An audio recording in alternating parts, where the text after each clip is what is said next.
मित्रों, आज हम यहाँ पर तंत्र की देवियों के विषय में चर्चा करेंगे। अनादिकाल से एक ही परिपाटी चली आ रही थी, जिसमें कि साधक और गुरु, चाहे वशिष्ठ हो या राम कृष्ण हो या सांदीपन, दोनों ही सूर्य की उपासना करते थे और सूर्य मंत्रों से पूजा, संध्या व हवन करते थे एवं ओंकार के द्वारा ध्यान करते थे।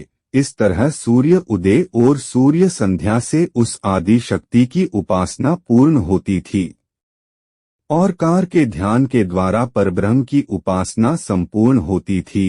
प्राचीन महर्षियों ने पुरुष और प्रकृति की उपासना का यह विधान इतना श्रेष्ठ बनाया था कि इस विधान के करने वाले साधक को भौतिक और आध्यात्मिक दोनों ही क्षेत्रों में संपूर्ण सफलता मिलती थी। वह संपूर्ण शक्तियों का मालिक बनते हुए उस परमात्मा में लीन रहता था, संपूर्ण सुख समृद्धि का भोग करते हुए मोक्ष को प्राप्त करता था।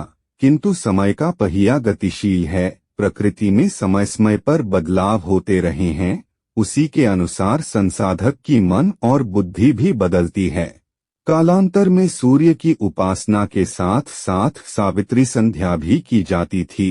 सावित्री संध्या के साथ गायत्री संध्या भी की जाने लगी। अनेकों ही महापुरुषों ने तांत्रिक संध्या का विधान बनाया, जहां गायत्री संध्या में गायत्री मंत्र की ही उपासना होती थी एवं सावित्री गायत्री ही सबकी अधिष्ठात्री होती थी। वहीं पर तांत्रिक संध्या में नए नए देवता और मंत्र जुड़ने लगे।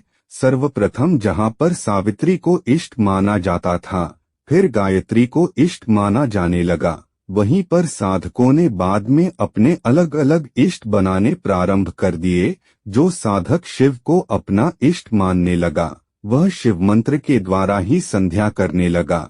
यह शिव की तांत्रिक संध्या कहलाई। इस संप्रदाय को मानने वाले साधकों ने जो अपना मत बनाया वह एक शैव मत कहलाया।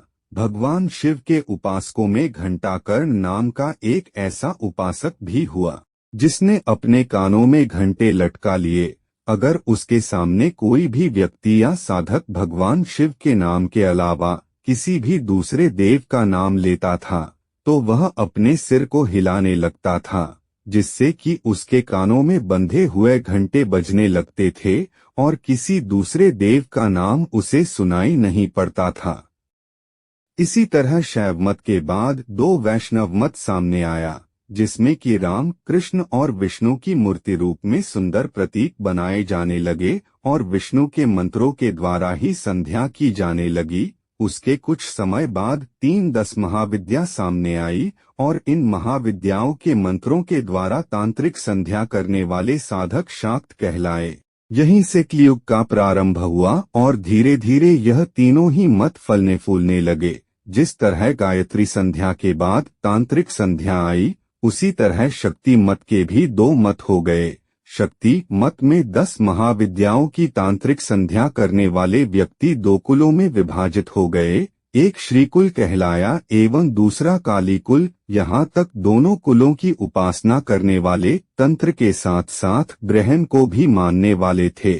धीरे धीरे ये दोनों कुल भी 2 भागों में बंट गए, एक दक्षिण मार्गी और दूसरा वाम मार्गी। दक्षिण मार्गी उनको कहा गया जो कि कालीकुल के अंतर्गत आने वाली शक्तियों की उपासना सात्विक रूप से करते थे। प्रारंभ में दोनों कुलों के उपासक सात्विक ही थे, किंतु बाद में जब इसके 2 भेद हो गए तो दक्षिण मार्गी सात्विक कहलाए एवं एक वाम मार्गी तामसिक। सात्विक मार्ग में अनादिकाल से लेकर आज तक बहुत कम बदलाव आया। जो थोड़ा बहुत बदलाव आया तो वह यह था कि अपने इष्ट के सामने प्रतीक रूप में घी की बजाय तेल का दिया जलाना। आज भी कुछ साधक शक्ति मार्ग में घी का दीपक जलाते हैं, तो कुछ सरसों के तेल का और कुछ तिलों के तेल का। दूसरा जो बदलाव आया वह वस्त्र का था।